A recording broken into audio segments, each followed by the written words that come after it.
So the review actually shows that a mistake happened. It was medical malpractice. The standard of care was not met, and the bad outcome was the result of an error. So I want to give you some thoughts in this video snippet about how this disclosure meeting should look, and how conversations going forward should look and feel for you and for your loved ones. Well, first, the conversation should shift pretty quickly from empathy, I'm sorry this happened, we feel bad from you, to true apology. Mrs. Jones, I'm sorry, I made a mistake, we made a mistake that led to the death of your husband. Getting that type of apology, getting an honest-to-goodness apology, where someone owns a mistake and looks you right in the eye and says it, can be an incredible release for people.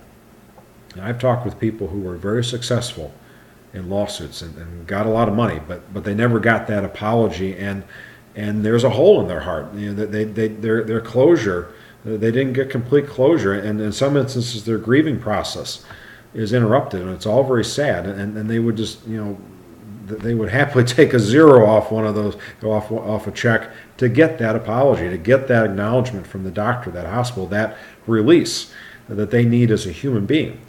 So getting that apology is incredibly important.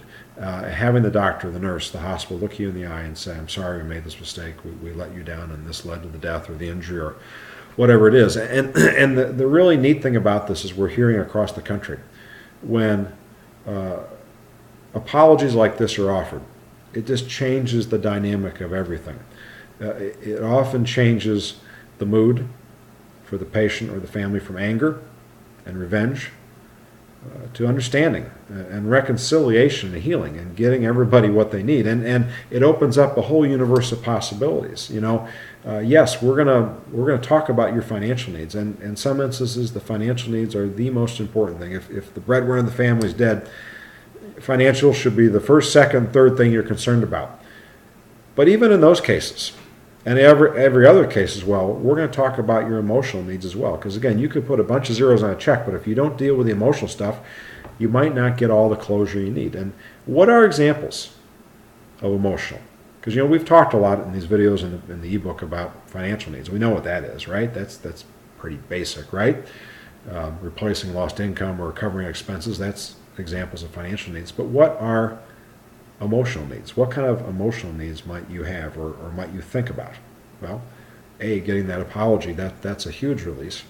But beyond that, some things include talking about the care that went wrong and what the hospital is doing to make sure it doesn't happen again. That is a big deal for a lot of patients and families. I don't know what it is about patients and families. I don't know how many times my own family talked to other families. It's just something about something in our DNA or the way God made us. We want to know that medicine's going to get better, that our suffering, our loss was not in vain, that other people are going to be protected from this type of mistake. So hearing that, having the hospital say, we made this mistake and we've made these process improvements, having them show you, can meet a lot of emotional needs. Some hospitals, as they do more and more disclosure and apology, do more sorry works, are actually involving the patient or the family in their process improvement. They may bring you back to give a lecture to the staff, to talk about your story, because that's a powerful reminder, a powerful statement to doctors and nurses about the job they do every day. They may involve you in a patient safety committee, where every month, every other month, once a quarter, whatever, you're getting together with other patient advocates to talk about the care at the hospital and trying to improve it. Again, that can be an incredible release. Other ways of addressing emotional needs might be finding ways to memorialize the patient, doing other things to remember them. The sky's the limit. I encourage you to think about what your emotional needs are and ways you can creatively bring healing and reconciliation to you and also the doctors and nurses. Because you know what?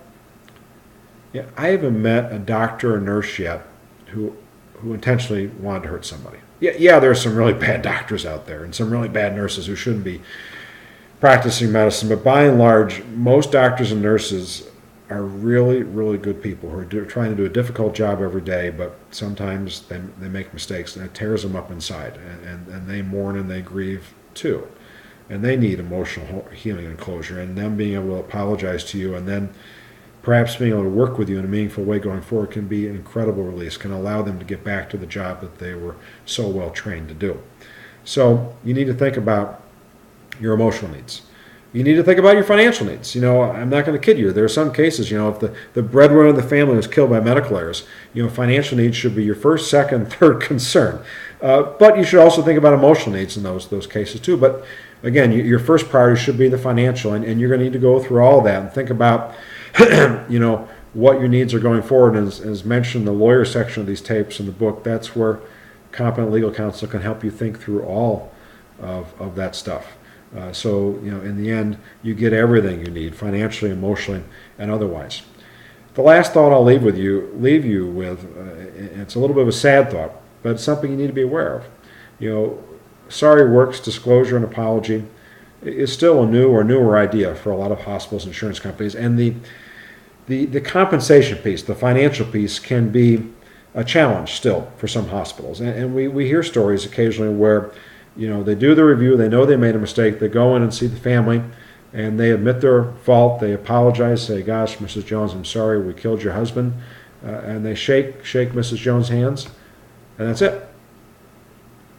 The discussion stops there, as if by saying sorry, it absolves them of all their responsibilities, financial and otherwise, and that's no good.